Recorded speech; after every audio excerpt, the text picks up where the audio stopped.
Nobody ever told us it's okay not to be okay. I'm Alan York, host of Talk Ya Way Thru, a podcast created in hopes to open up a safe space for men to be able to really unpack the conversations when dealing with mental health. Just to talk to somebody who's on a total different level than me. Talk to somebody who's been through what I'm going through. How does she know what to pray for you? Tell him press harder because you're going to be okay. Trust the process. It's not designed for a 5-year-old to know multiplication. Don't allow what you hear to saturate inside of you. Life is short. Do it now because you do not want to say, I shoulda, woulda, coulda, woulda. I'm telling you, man. Welcome back to Talk Your Way Thru.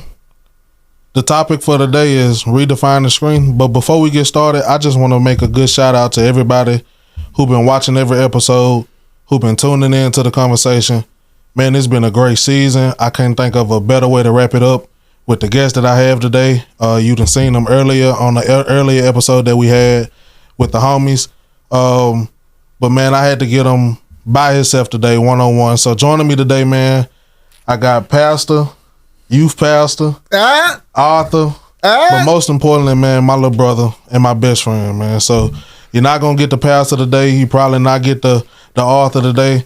You're mostly going to get my little brother and my best friend. So, man, joining me today, Michael Douglas Jr. Junior, the second. Alan York, what's up, bro? Man, Big what's York. up with it, brother? What's up with it, brother? Look, first of all, bro, I want to say congratulations, bro. I remember when this was simply a vision in your head, you know, and now this is something that has come to fruition, and you've made it a whole season, bro. And so, real quick in the chat, wherever you are, just type in congratulations for my big brother. Oh, man, dude, we proud of you. We so proud, and I know all your family's proud of you. And we praying that you at you should be about 400-500 subscribers now, if not more, man, bro. Hopefully, brother. Yes, sir. I'm not really counting the numbers right now, man. I'm really just counting the growth. For sure. I'm counting the impact. You know what I'm saying? Sure. Just to know that we reaching one person at a time, brother. That hey, man, the feedback that we've been getting, man, is awesome, brother. Yeah, it's crazy. Yeah, and it's really just. It just remotivated me, man, for this next season, brother. I'm ready for this next step. I'm ready to take this higher, take this to the next place. For sure. Man, so I can't just I can't wait to see what God got going for me, bro. For real. They lucky that I don't tell them who you got for season 2, because if they knew, man, bro. If they really knew, bro, it would be crazy. But nah, for real. Yes, sir. Yes, sir. We excited, bro. So starting out, man, what we like to do is a mental health check on a scale of 1 to 10, brother. 10 being the best I ever been, 1 being past the point of needing help. Yes. You ain't really got to give an explanation on your number, but if you want to share, man, it's up to you. But I'll go first, you know what I'm saying, just to make you feel comfortable. Right now, I'm at 8.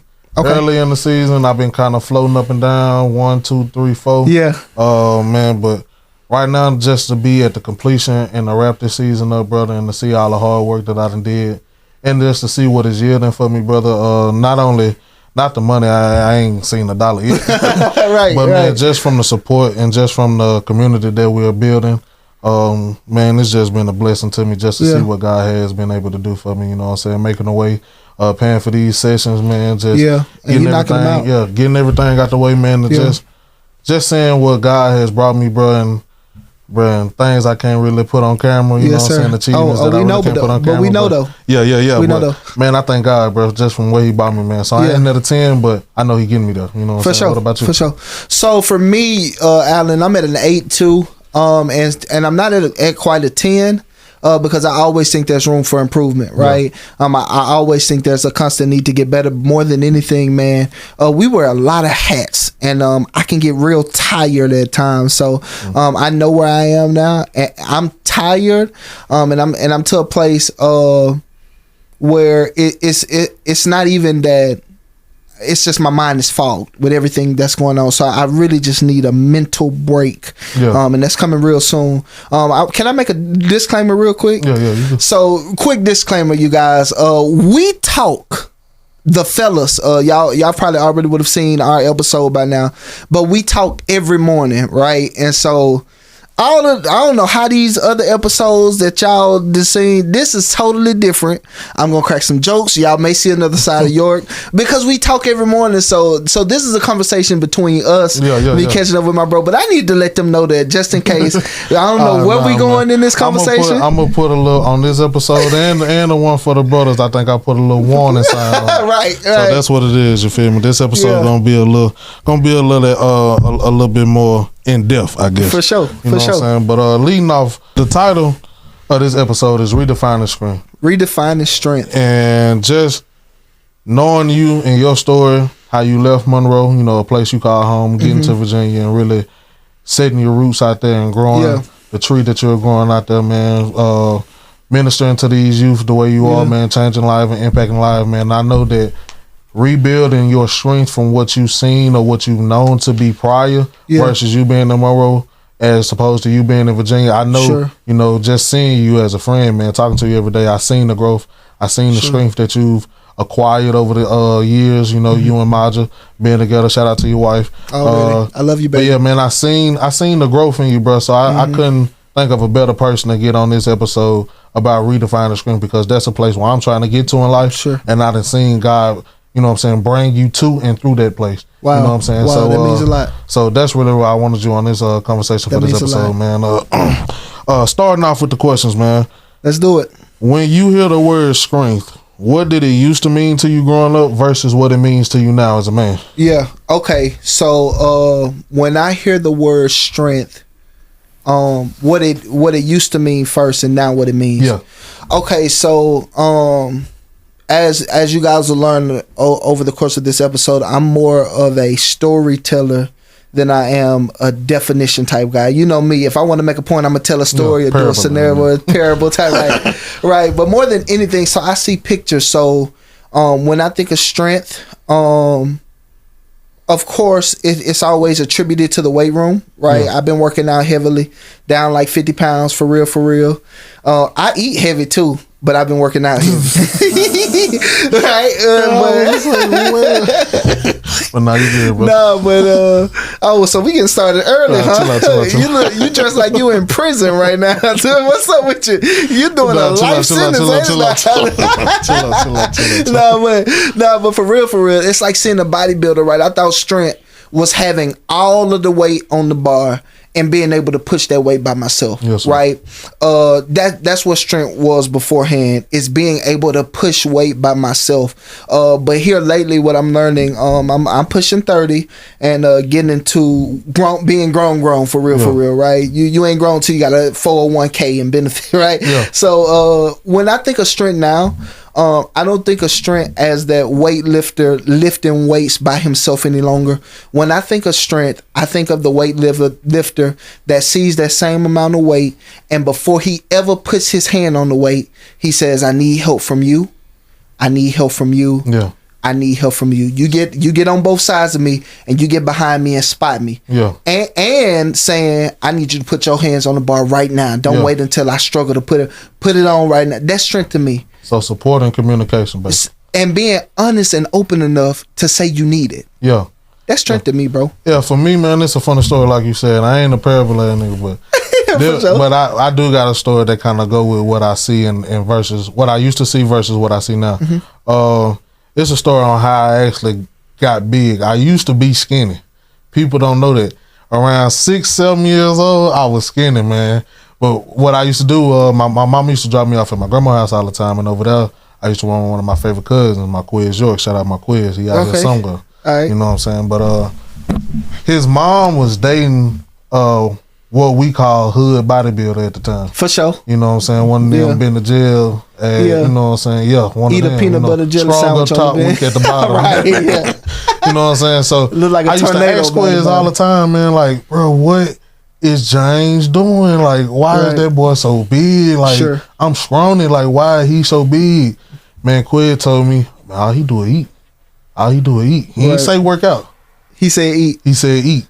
You know what I'm saying? So I'm thinking strength was how big you was. You know what I'm saying? That's what I seen strength was, how big you was.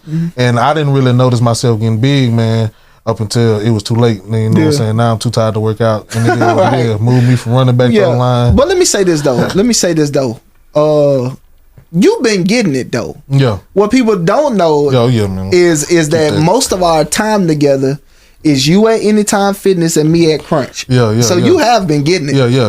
You know them silent battles. You hear me? You know what I'm saying? When I drop under the, you know what I'm saying, that certain number, I let everybody know. But we got a testimony. Yeah.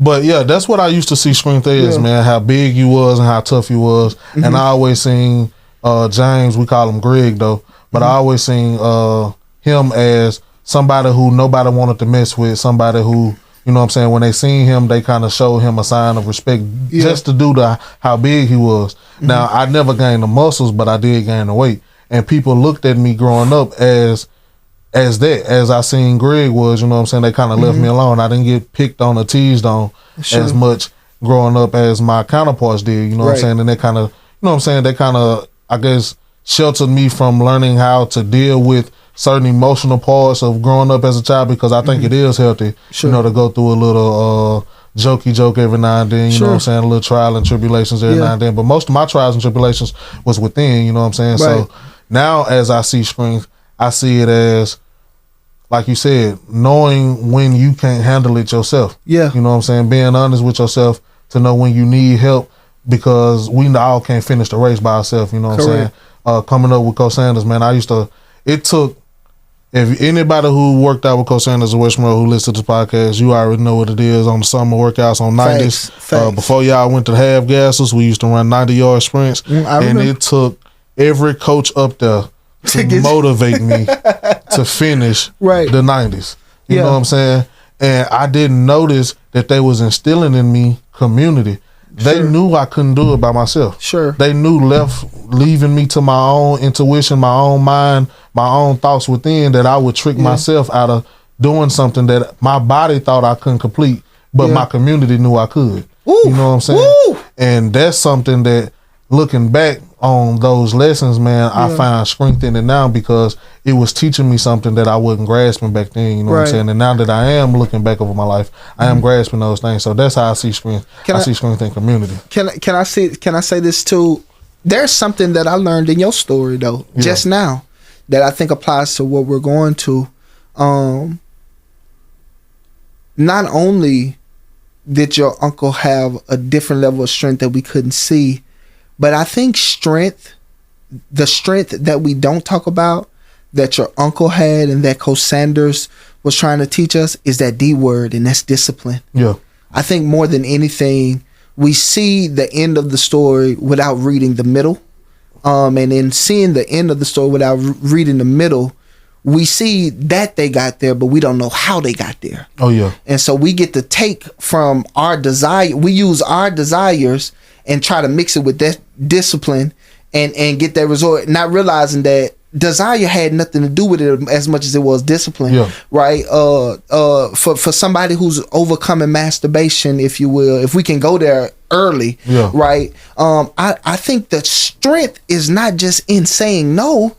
The strength is in the discipline to say no even when you want to say yes, right?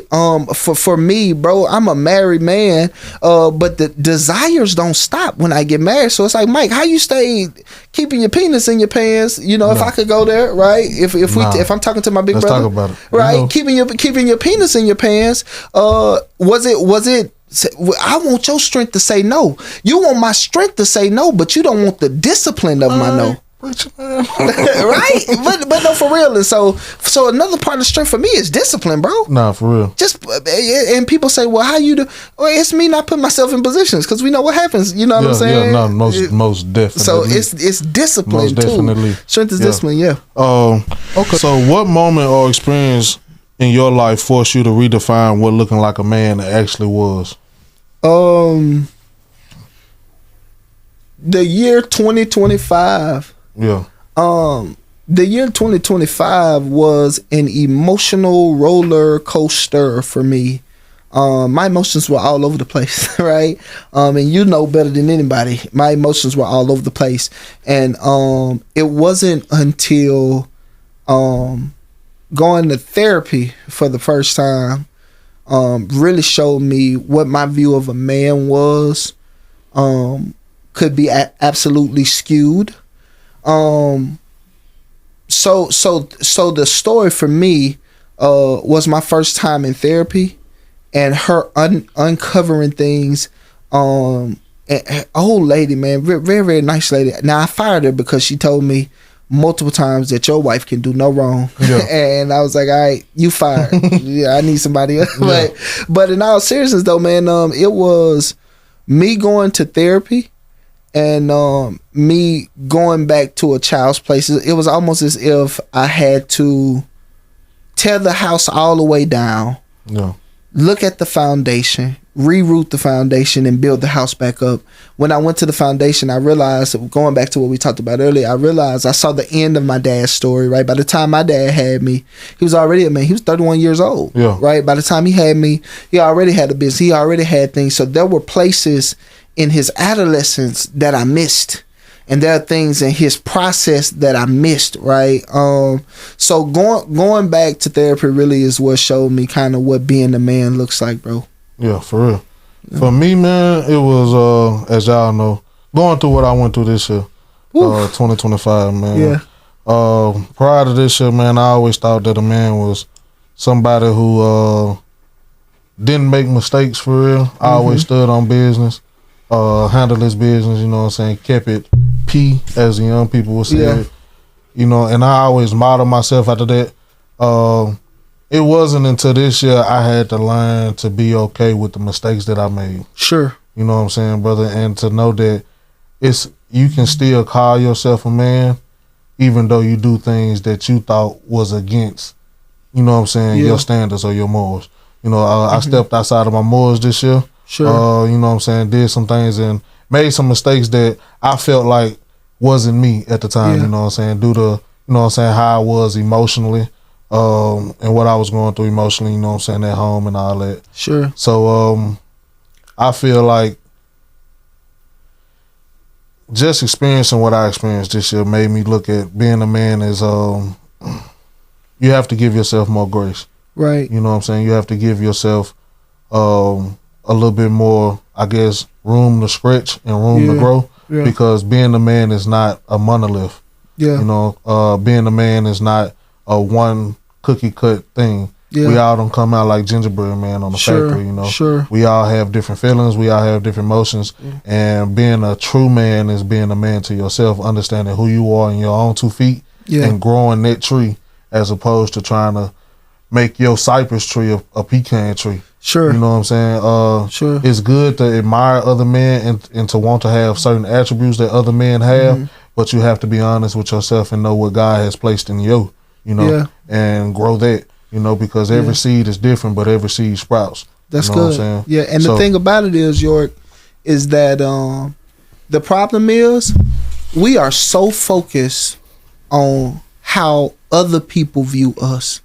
And so, you know, to me, you were a grown man in high school. Yeah.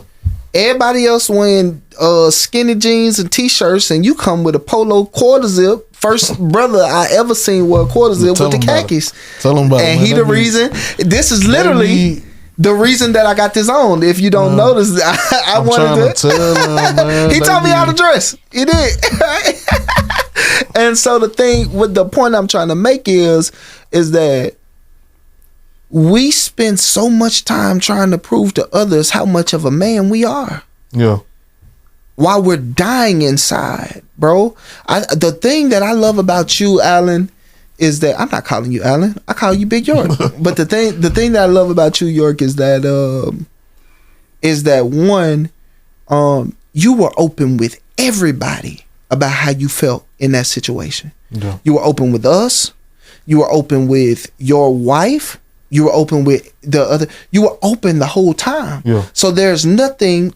Can't nobody else put nothing out on you that they'll say, "Oh, we knew that," because and that's what a man is. Yeah. Being open enough to stand up to whatever you did and say and take that on. I did that. Yeah. Not making excuses, not blaming anybody else, but having that self-awareness to say, no, I messed up. I'm the one who did it. Man, it hurt when you do it, because I feel like when you do that and people don't receive it the way you want them to receive it, when you because I understand that everybody make mistakes and everybody say they sorry. Yeah. Everybody do that. You know what I'm saying? But it takes a man to change the course of his actions so that he don't ever have to be in a position to say he's sorry for the same thing. Yeah. You know what I'm saying? Yeah. And I feel like that's something that I really try my hardest to do, because I'm one of them people, like, I'm equal opportunity for everybody. Sure. You know, I'm equal for everything. You know, and y'all know this when we talk in the morning. Mm-hmm. I always play devil advocate for something, because I feel like you always have to look at it from every angle. You can't just be so one-minded or one-track minded that you forget how other people feel in certain situations, or you forget other point of views in certain situations. Sure. So I always been that, and maybe that's due to me being an introvert. You know what I'm saying? Mm-hmm. I'm whenever we out in crowds, you know, I'm always to myself in my mind. You know what I'm saying? Until the liquor kick in type shit. But I'm always in my mind, so I'm always going over different points of views in my mind. You know what I'm saying? So I guess that's what made me more in depth of looking at things from different perspectives. You know what I'm saying? So I always wanted to hold myself accountable like that. Even every time I make a mistake, you know, I never wanted to be the person that kind of hide my tail or tuck my tail. Oh, 100%. Now, when I get caught, it's hands up. You call me red-handed. You know what I'm saying? Now, I am blessed with my mama ways. I can't talk myself out of certain situations, but don't think I'm not holding myself accountable while I'm talking myself out of situations. Yeah, I'm still changing course, but until you catch me. No, it was 2016. It was 2016. We were on our way to Baton Rouge. We were, I will say this, we were maybe not in our right mind. You were driving. I was sleeping. I think Dodie and Nick was with us at the time. On our way to Baton Rouge, York say, I'm going to get us there. I got you.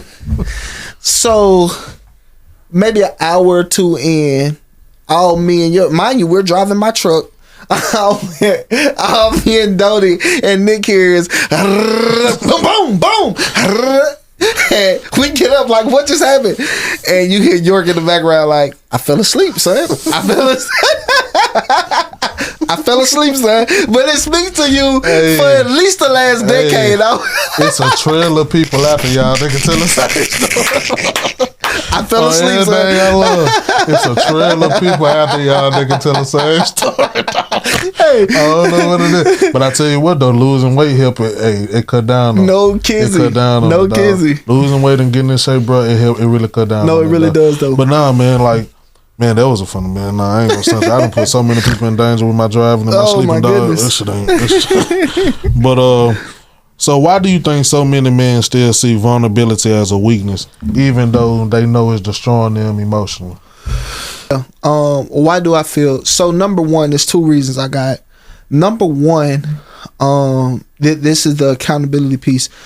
We've never had other men. We've never seen vulnerability from other men, right? Because we pattern ourselves after who we see and who we look up to.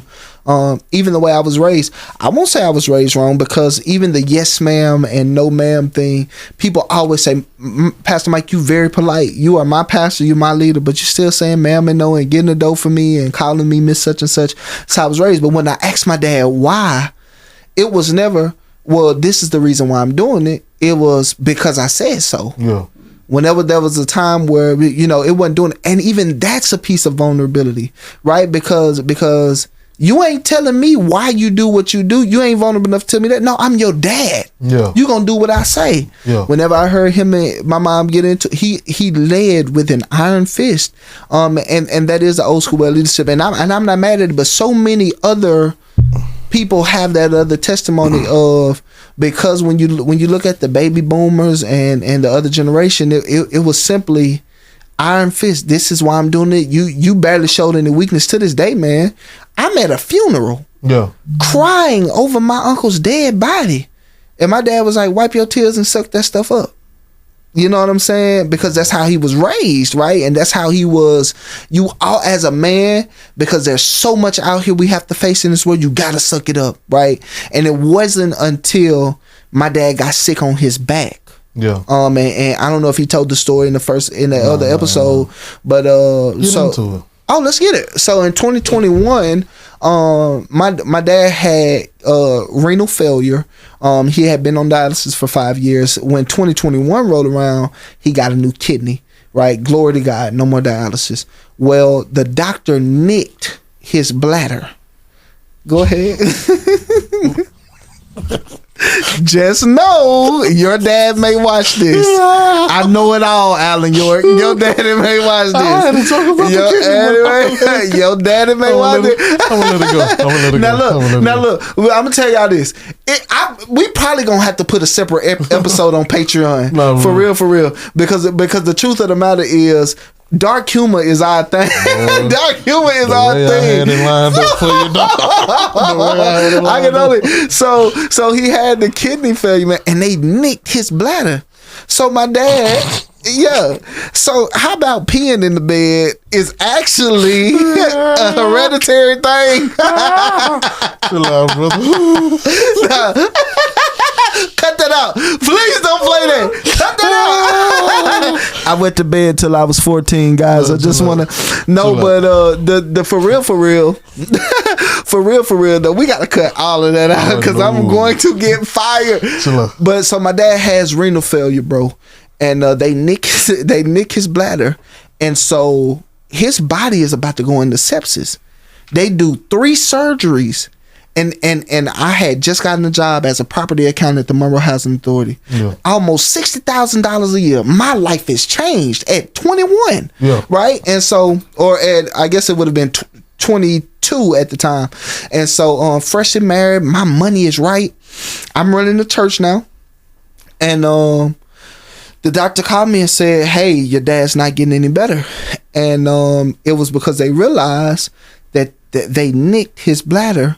So every time he used the bathroom, not only was it coming out this way, it was coming out of his side where his kidneys were supposed to be.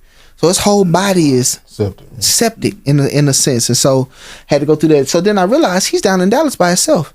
His then wife stayed at home in Monroe. So I said, there's nobody with you? He said, nah, I'm going to be all right, though. You just got a new job. You know, get that together. This and that and other. I went to my HR manager. I said, hey, I'll be in Dallas for a while. I don't know when I'm coming back. York, his numbers were horrible. I had to get a room at the Hilton in Dallas, the room adjacent to his. And every morning when he woke up, so that he wouldn't hurt himself, I had to hold him while he used the bathroom. I had to hold the place that used the bathroom. While, I had to hold his penis while he was using the bathroom. I just had to do that. Come on, I did, bro. And here's the thing. Well, I'm getting to the point. I had to do that for my dad. I understand. I had to nurse him back to health. It took about a week and a half, and that was the most vulnerable I ever seen my dad, because he says this. He says, Mike, I didn't even know how much help I needed. I knew I needed help, but I didn't know I needed a person. And he looked at me, and this is the first time I ever seen my dad cry. He cried. He looked at me and said, thank you. I probably wouldn't be living had it not been for you. And so it's moments like that. I guess what I'm trying to say is I never saw my dad weak. Yeah. And so but when I saw my dad weak and he said, yo, I needed you. Now when I go to my wife and when I go to my kids and when I go to, I'm okay with saying I need you. Here's the second thing. So the first thing is we never had anybody be around. My dad was in his late 50s by the time he did it. But the second thing is, there are men who give people their vulnerability, but people don't handle our vulnerability with care. Whenever I do counseling with couples, I always tell them, we have a checklist in our head, and you got one time for real, maybe 2 with our vulnerability. If you mess it up, you may never get it back. And I think at times, because people who hadn't fully developed mentally has taken our vulnerability and beat us over the head with it, we not only blame them, but we blame the people after them. So in other words, because you made me look crazy and soft when I was just being vulnerable, I'll never give you the opportunity to do that again, right? And so it takes it. So for the person out there, number one, who's had somebody to, who's had somebody that you didn't have to look to, you can look at us too, because we we ain't got it all together. Pastor, author, PhD, business owner, you know, you doing your thing, podcast host, you know, doing your really doing your thing. But this podcast is an opportunity for you to know that you have somebody on your side that ain't okay as well, right? No, but the second thing is that I want to apologize for on behalf of all the people who didn't handle your vulnerability with care, right? So I'm sorry on behalf of those people, and I pray that through this podcast, through this space, through this group that we're developing, that you guys can have a safe space to be broken. And the word getting good to you. Ooh, but it's getting good to you too, ain't it? Nah, for real. You going in, you tell know, boy, get them a stadium. Stupid. I'm trying to tell you, bro. But nah, I say the reason why I asked you to get deeper into your dad's story, man, because my story with my dad was a little bit similar. Earlier this year, he actually went into septic. He had a boil on the stomach, and him being the man that he always showed me he was, scared to go to the doctor, scared to see by himself, you know what I'm saying, scared to really see the truth and have to deal with more responsibility even if it's dealing with himself. So, you know, he just been that type of person. So he ended up going to septic too, and we almost lost him. And when I tell you I wasn't ready to lose my dad, man, I cried so hard, but taking care of him, seeing him, chill out, bro. Taking care of my daddy, sure, and seeing him need somebody, yeah, and be vulnerable. It got to the point where it taught me a powerful lesson. Because one day, my dad is a little bitchy. You know what I'm saying? That he just complaining a lot. He'll nagging. Mine is too. Nagging answer. You know what I'm saying? If it ain't his way, it's the highway. Right. You know what I'm saying? And if you don't do it his way, he'll make you feel bad that you ain't submitting to him. And you know what I'm saying? Wow, that sounds real familiar. So the apple. I remember he was asking me to go get him some lunch, and I went to the cafeteria and I got him some that I thought he'll like that was a little bit more healthy. Yeah. According to the doctor, doctor said he need to start eating. Yeah. So he got mad, man. I'm talking about, and at this point, I'm the only one of the family consistently coming to see him. Yeah. The only one taking care of him. I'm getting off work at 10 o'clock, making it home at 11. Going straight to the doctor. Going straight to the hospital, checking on him, staying up there till about 2, 3 in the morning, taking care of him. You know what I'm saying? Everything he need, holding him, changing him. Holding them, you know what I'm saying? Holding them, he had to go to the bathroom like your dad did. Let me know something. You know what I'm saying? Changing them because he always said the nurses ain't doing their job. You know what I'm saying? So just doing what he needed me to be, and I remember like he was complaining, just coming on my head so bad, like he won't pause. You know what I'm saying? Boy, I'm talking about. I got so hot, I started telling him, "Well, call your sister, goddamn, you can have it." Yeah. And just to see him break down and say, "Son, if I could, I would, but I need you." You know what I'm saying? And dog, that just showed me that there's another side of being a man. Yes. A part where if you know you can't finish it, but it has to be done. Yes. It's okay. And it was hard for him. I mean, he cried when he said it and everything, but I know once he got that out, all the anger that I had towards him went away. Yes. You know what I'm saying? Because I seen him for what he was. I seen him for the man that he was. Yes. You know what I'm saying? The same man that taught me how to handle my responsibility. Yeah. Same man who taught me how to, you know what I'm saying, treat a woman right. Same man who taught me how to be respectful. You know, yes ma'am, yes ma'am, yes ma'am, no ma'am, just like your dad. Yeah. You know what I'm saying? Just to really be the man that I always wanted to be. The same man that was the man that needed me. You know what I'm saying? Was the man that needed help. Sure. And that kind of showed me, you know what I'm saying, like, it's okay to be vulnerable, bro. Yeah. Can I say this? I'm gonna tell you this. That you know what that word is called? Humility. Not for real. And I said you getting all of it. I said you weren't gonna get any of it, but you're getting all of it today. This story comes up that kind of sums up the big point of this episode. You may want to clip this. Paul says, so that I wouldn't get full of myself, so that I wouldn't get exalted above measure. Through the abundance of revelations, a thorn in the flesh was given to me, a messenger of Satan above me, lest I get exalted above measure. He said, I prayed about this 3 times, that God would take this thorn away from me. Some say this was some say that this was a blindness. Some say that this was actual person. Some say that this was an infirmity in his body. We don't know exactly what it was, but we do know he had something that he was dealing with that was hard, right? And he asked God to take it away from him 3 times. York, check this out. The answer that the Lord gave him was, "My grace is sufficient. My grace is enough." Right? He didn't take it away. He just said, "My grace is enough. Lord, take this away from me. My grace is enough. Lord, take this away from me. My grace." 3 times he prayed for it. So it must have really been bothering him. We've all had times in our lives where we prayed for the same thing and felt like we were going to get a different answer. Maybe if we prayed harder, maybe if we cried more, but God kept giving you the same answer over and over. And Paul says, "I sought the Lord 3 times." Paul says, "And God says to me, my grace is sufficient." And Paul says, "I boast in my infirmities, that the power of Christ may rest upon me." Here's the thing. "For when I am weak, then I am strong." Yeah. What if strength is weakness? Or embracing when you weak. Embracing your weak. Yeah. Not right? And there are times, bro, me and you got I went enough time to tell the stories that we went through just in 2025. Yeah. And maybe God put us through that to humble us, to let us know we actually need the help, but also to show that it's okay to embrace your weakness. Yeah.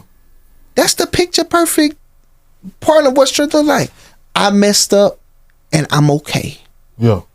I need a therapist and I'm okay. I'm bipolar and I'm okay. Go ahead. Move on. I'm getting heavy. Right. When was a time where you chose being vulnerable over being the tough guy in the situation? And what came out of that for you? For me, 2023, I was going into the end of my first year at Gethsemane. I lost in a day, I lost $2,000 a month. I lose my job with my mom. The state comes in, shut all of her accounts down because she got an investigation. Glory to God, now all of that is over. We're rebuilding the business. But right now, in that point, it was nothing left, bro. I think your mama got hit with a RICO same year. Same year. Hey, and guess what? Both of them beat the RICO. Beat the case. Right, but anywho, but the thing about it was, bro, I went from making a certain amount, and when I got to Virginia, I'm still not rich, but when I got to Virginia, I was not, it wasn't no crazy amount of money. I took a chance and a step so that I could follow my dream and be a full-time pastor. Yeah. And I begged my mom, "Hey, can I still do the accounting work with you? Because this ain't gonna work. Virginia cost of living is high." Yeah. And so when they investigate her, she said, you need to save your money, Mike, because it's gonna be a long ride. Well, I was so used to paying all the bills. I was so used to doing everything. I was so used to doing it all. And my wife, go build your business, go do your thing. And I was the man of the house, paying all the bills. You don't lift a finger. And it wasn't until my savings was gone, my money was gone, my credit cards were maxed out, that I finally asked my wife for help. And she was like, "I've been wondering when you were going to ask. I'm ready to step in. I've been ready to step in." But end up taking on the bills for a couple months. End up making sure that the house was kept up for a couple months. We had just moved into this house, so our bills went up, but income went down. But she took that thing on her shoulder, man, to the point to where we'll be out with friends, and because she knew that I wanted to be the man, and she knew how much that meant to me, she'll slide me her credit card under the table and say, "Here, take care of the food." They ain't got to know I paid for it, right? Yeah. And what that got out of me was, number one, that let me know up front that if I'm having a bad month, both of us are running businesses. Both of us are doing. So businesses have low months. So if I'm having a bad month, or if I foresee a bad month coming, one thing it helped me with was being vulnerable with my wife. Yeah. Me letting her know that I can't do it this month. Me letting her know that I don't have it this month. Me letting her know that, hey, I need some help this month, right? Asking for help. But then the second thing it did was, I'll never have to worry about falling off again, and she not be the one take it on, because I never knew before then that if I fell off, would she carry the load and not look at me like some scumbag? No. You are the man I married, not because of what you have, but because of who you are. Yeah. She told me that, bro. And I would have never known that had I not been vulnerable enough to ask for help. No, for real. Yeah. For real. Yeah. For me, I'm gonna say it was this past month, brother. I don't really too much like to get loans. Like I said, I'm a big. I pride myself on making money and hustling. You know what I'm saying? Like paying my bills and having all my ducks in order. But as y'all know, I lost my job recently, and I took a pay cut getting another job because I'm always have a job. God gonna always bless me with a job. 100%. It might not be as much as I was making, but He gonna bless me to be on somebody's time clock. You know what I'm saying? So they did this thing where instead of most jobs do 1 week in a hole, they got their job did 2 weeks in a hole. Oh my God. So my first check was like $500. Now mind you, I'm going through what I'm going through with my wife. You know what I'm saying? So you can't. So I got more rent than normal. Right. You know what I'm saying? Right. More For rent sure. than normal. For sure. You know what I'm saying? More bills than normal. For sure. You know what I'm saying? Bills then went up. Right. Income Then went down. Right. We all them You in know there. what I'm saying? So, Yep. and I couldn't pay the rent with my check. Man, when I tell you, I had to go ask the woman that I'm going through this hard time with to go put her name on a cosign loan so we can pay rent. Now, mind you, more rent than normal. More Not rent just than normal. hers, Right. but mine. Right. You know. And man, when I tell you the readiness that she was ready to do it, Yeah. even though we was going through what we going through, even though, you know what I'm saying, we not saying eye to eye. Right. Just the fact that me being vulnerable enough to ask instead of letting a situation come and pass and get worse, me being vulnerable enough to ask, and then God putting me around the people to when I asked them can handle that vulnerability Yeah. at the time they needed to handle it. And then with the not grace. remind you of what y'all going to. Now, Oh, you need the my money ain't now? passed. The money ain't passed now. The money ain't passed. We don't know if she gonna Bring it up. we don't know what's gonna happen. Hey, the But- bills are paid though. Yeah, but You can the bring bill- it up now. Yeah, the bills paid. Bill You know what I'm paid, saying? yeah. So, man, that was a big lesson. What's an emotional skill that you wish more people would learn or more men would learn that would change them in their relationship? Emotional awareness. Yeah. Emotional awareness. I think that the reason that people don't know when to say they're not okay is because they really think they're okay. Yeah. So I think the skill that one needs to have is, man, I heard it all the time, and because I'm trying to stay in the know, and because I'm trying to act like I know it, I'll be like, oh, okay, I know what you mean. And it wasn't until I went to therapy this year that I realized what emotional awareness was. Yeah. I'm mad, I'm angry, I'm sad. Just being aware enough to know what your emotions are at the time. And I think that that's a skill that if we possess that, bro, even to the point to where I'm not being emotional right now. I'm being logical to know when that logic moves from logic to emotion, from logical to emotional. Yeah. You know what I'm saying? In business and everything. Like, you know what? I ain't doing this deal with you no more. Are you being logical? Yeah. Or are you being emotional? Yeah. Right? And I think there's a difference between logic and emotion. And I think we lead in relationships thinking we're leading with logic and we're leading with emotion because we're not emotionally aware. In business, in religion, in it all, we think we're leading with logic, but we're leading with emotion. Right? And I think if we were emotionally aware to say, I'm being emotional right now, or my emotions are heightened, we'll have a better chance of getting where we need to go, especially as black men. Yeah. I say communication. That's my thing right there. Learning to communicate your emotions in a healthy way. I used to be it's not how I say it, it's what I say. Don't pay attention to my tone because I'm passionate.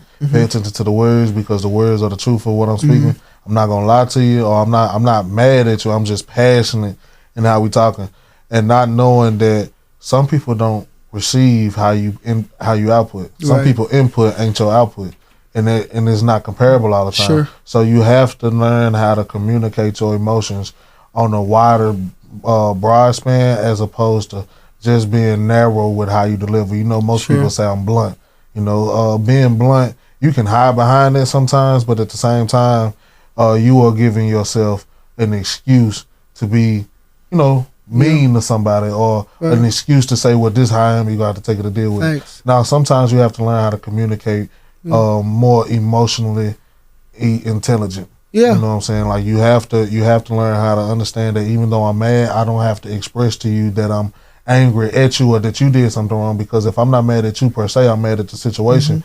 But me yelling at you and getting so irate with you will make you feel like it's you're the issue, when really it's not you, it's what transpired. You know what I'm saying? So you have to be able to communicate. Even when I'm sad, telling somebody I'm not sad because you affected me, I'm sad because, you know what I'm saying, other things around me. And you may have triggered me though. You didn't affect me, but you may have triggered me, but this ain't necessarily your weight to carry. You know what I'm saying? And not making somebody feel like they have to tote that burden with you. You know what I'm saying? Because you done manipulated them with your words, or you done told them that you feel a certain way, and not really made clear to them that it's nothing that they can do or have done that really contributed to where you at now at this space. Absolutely. You know so I think that's one of the biggest skills we can, as men, learn to have, is to communicate emotionally.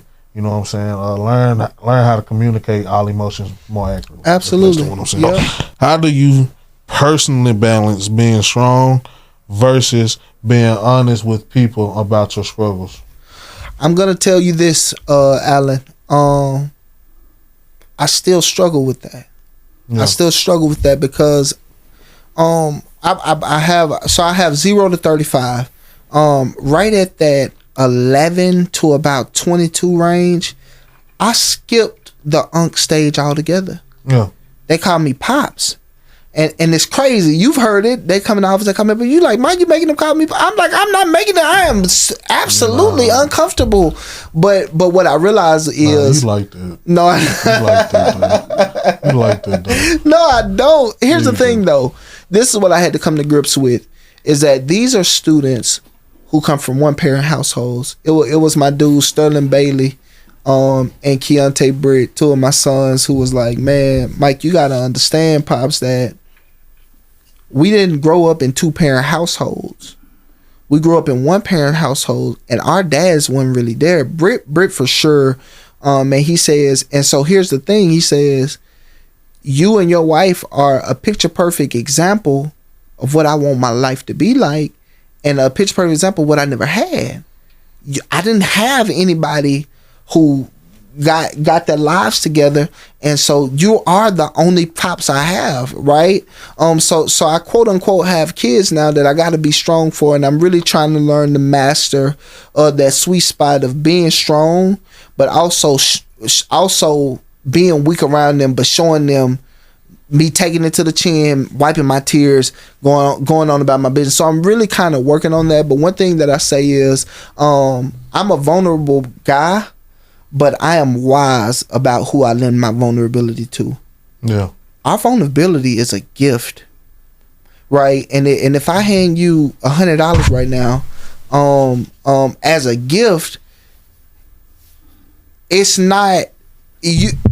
It's two ways this can go. One, you can take that $100, you can rip it up, throw it in the air, do whatever you want to, then ask me for another $100, and you're not gonna get another dollar out of me. Yeah. Or you can take that $100. And when I see you again, you didn't turn that $100 into $1,000. Now I give you $100 every time, even if I don't receive, just to know you use the gift I gave you for your benefit will make me want to give it to you even more. And sometimes people don't use emotions for their benefit. They use our vulnerability against us. Yeah. So it's almost like I give you the $100, you go buy a gun and shoot me with it. You know what I'm saying? That's what happens. And try to get more money out. And try to get more money out. Right, exactly. Exactly. And so I think a part of me now is being, because everybody, my thing is, you know how they say you're innocent until you're innocent until proven guilty? Yeah. You are trustworthy until you're proven not. That's how I used to be. Yeah. Right? That you have all of me, and I pull back slowly because I want you. And when I realized people took that and shot me with the gift I gave them, I now have to act in wisdom and be mindful of who I give my vulnerability and transparency to, because people aren't emotionally aware and emotionally intelligent as we are, but also, Alan, people don't care about us how we care about them. Yeah. And so a part of this season I'm in now is a season of wisdom. Knowing who to give the mic you get every morning to. Yeah, most definitely. That's what I would say for me. I'm learning the balance by before this situation happened, man, I was very lopsided on how much I gave to people versus how much I gave myself. I was very much a people pleaser. Well, not a people pleaser to everybody. A people pleaser to the people that I love, to the people I felt a certain duty to or a certain responsibility to. With my wife, I always prided myself on her not having to pay a bill, her not, you know what I'm saying, just being a provider with the people around me. I always prided myself on being there when they needed me. Sure. For my nephew, being like an uncle dad to him. Sure. I prided myself on, raising him up and instilling in him the things that he needed in his life. Sure. Man, I prided myself, and I stood on that version of me of giving myself to people and not understanding that at that time I wasn't creating spaces for me to learn who I was, for me to get to know myself, for me to pour back into myself. And so now I'm learning that the balance for me is going to be lopsided, me in favor this time. You know what I'm saying? Making sure that I'm okay, checking in with myself, making sure I'm doing the things that I want to do, in spite of being in a group of people that want to do things differently than what I want to do. Yeah. Learning to really walk my own path and be happy with the person that I see in the mirror. A lot of people, like you said, man, I dress well, but a lot of people don't understand that when you find somebody who's into fashion like that, man, a lot of times that comes from a trauma of not really being happy with who they see in the mirror. You want to change a lot of what you see, so you will see me trying to present myself as best as I can be on camera whenever I step out, because I was so uncomfortable with who I was as a person growing up and who I seen myself as in the mirror growing up, that I overly gave myself to people so that I would look more pleasing in their eyes. I overly dressed up to where people wouldn't see how I really saw myself. They would see what I presented myself to be. Sure. And just over time, the dressing just became a part of it. It became a part of my personality. But the trauma never left. You know what I'm saying? So now, like you said, in therapy, I'm working on loving who I see in the mirror. Yeah. Loving, you know what I'm saying? That's part of the reason why I started working out. A lot of times when I started in the gym and quit, it was because I say, man, I need to get skinny for these females. You know what I'm saying? These women ain't gonna love no big nigga. Right. You know what I'm saying? And that's how I always used to think. But now when I'm in the gym, it's for me. And I find myself motivating myself not to be presentable for other people, but to be presentable for myself, for me to love who I love, and for me to love who I see in the mirror. Facts. And so that's how I'm kind of balancing being vulnerable and also being strong, because at the same time, when I go to the gym, I let my wife know, it's for me. It's not for you. I'm not trying to look good for you. I'm trying to look good for me. And that's just being open about how I feel. I don't like who I see in the mirror. I don't like what I see when I look in the mirror sometimes. Yeah. So I'm changing that for myself. And that's what balancing it kind of looks like for me, because now I find myself being more able to, be open with the people around me, about the things that I'm going through, not just because of therapy, but because I'm actually putting in the work in my life. Facts. And focusing on myself, saying? So I'm getting a lot of positivity from that balance right now. So facts. And I tell you this, man, I said something a couple years back. I feel like I got it from somewhere, but I said on Facebook, and it was simply, do what you can in the present so that your future you can thank yourself. Yeah. Right. And I think so many times, bro, we live for the thanks and recognition of other people while totally dying and battling with who we are on the inside. And so it's like, man, I can't believe I did this. I can't believe I stopped there to please somebody else, and the you in the future mad at the you in the present. You feel what I'm saying? And so now I'm learning to think about what will make me happy, and some of y'all, even y'all, be sound like Mike, that's stupid. Well, in a few months it's gonna make me happy, so I'm gonna keep doing it. You know what I mean? And so, last question, brother. Yes, sir. To anybody out there who's in that rebuilding stage in their life, where they feel like they've gone through something that kind of tore them down, like you said, they tore their house down to the ground. Yeah. how or what advice would you give them on rebuilding their strength? The advice I will give you on rebuilding your strength is simply this. My mentor, Dr. James Bowden, says all the time, Rome wasn't built in a day. When he was building his... Well, that man did not say that, boy. He that did, is not his though. quote. Dude. It may not be his quote, but he definitely uses it all the time. But nah, shout out And James. yeah, shout out James. He said Rome wasn't built in a day, bro. And so if I was going to say anything, it would be Rome wasn't built in a day. Take your time and build brick by brick. Don't build room by room. Build brick by brick. As long as you're a little bit better every day, that's all that matters. As long as you do something that will help your future in your now, that's all that matters, right? So don't look, and also don't look at somebody else's progression and take that as your stagnancy, right? Yeah. Run your race, build your house. Just because the house beside you was built faster, it may be the first one to go down when the hurricane comes. No, really. Work on building your house and work on building who the Lord has called you to be, and know you are the best version of you exactly how you are. You're the best version of you. Today is the day that you will be the best version of yourself. So keep being the best version of yourself and keep showing up for yourself, and lean on God to do the rest, bro. Yeah. And so it's that simple for me. My message to that person would be, obviously, if you're rebuilding, that means something has been toned down. Okay. And you don't get to go buy new bricks. And when you rebuild, it's not supposed to look the same. So when you rebuild from your rubble, choose the right bricks. Choose the right things to put back into your life, and know what bricks to throw away. Yeah. Notice what made your foundation not solid. Yeah. And cast those things out. It's going to be hard because sometimes it's going to be the bricks that you love the most. Yeah. You know what I'm saying? Mm-hmm. But you have to understand that if it's not beneficial to your foundation is everything. If it's not beneficial to your foundation, you can't have it. You can't have it in your life. Yeah. You have to be disciplined enough to know what hurts. You have to be disciplined to know what contributes. And you have to be disciplined to know what you can handle and what you can't handle. Now, if you choose to keep the bricks that you choose to keep, cherish those bricks. Nurture those bricks. Because those bricks aren't just like bricks that go to this house is a forever growing house.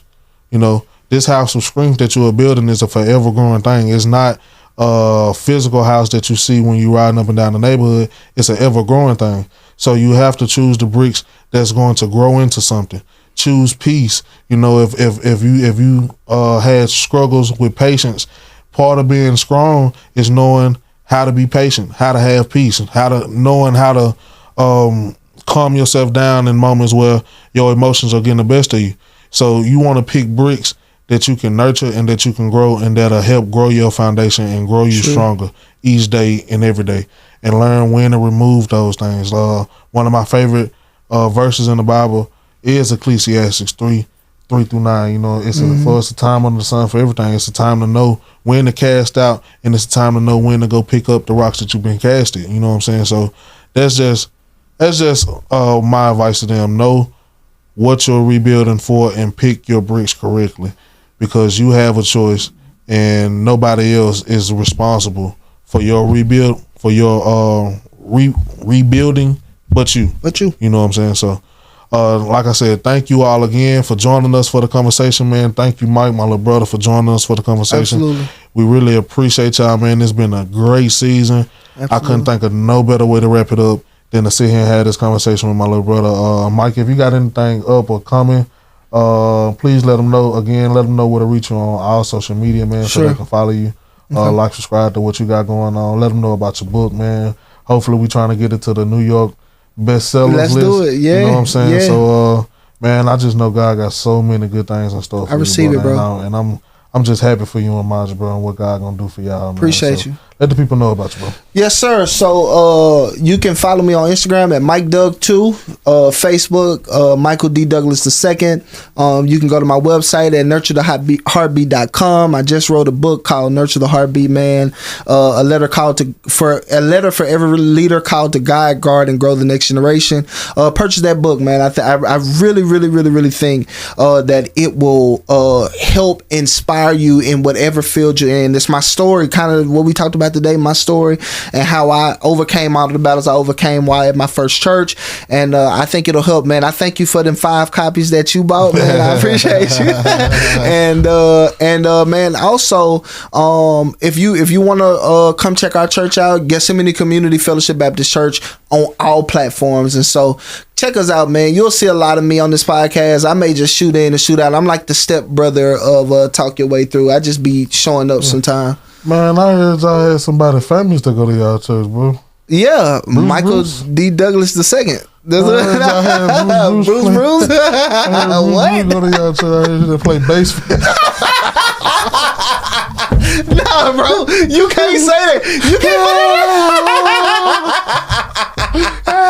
What do you call Alan in the bed? A pig in a blanket, stupid ass. Man, thank you guys again. Don't forget to tune in to the conversation. Join us on the WhatsApp community, especially with this time right now between seasons. We're going to be pushing out a lot of updates, a lot of clips coming up for next season, as well as, you know, we might be taking it on the road. That's up to God right now. We might be doing some live events. So just stay in touch with the community on WhatsApp.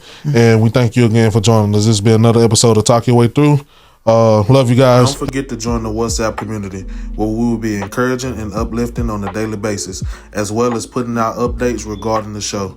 Just click WhatsApp and search Talk Your Way Through.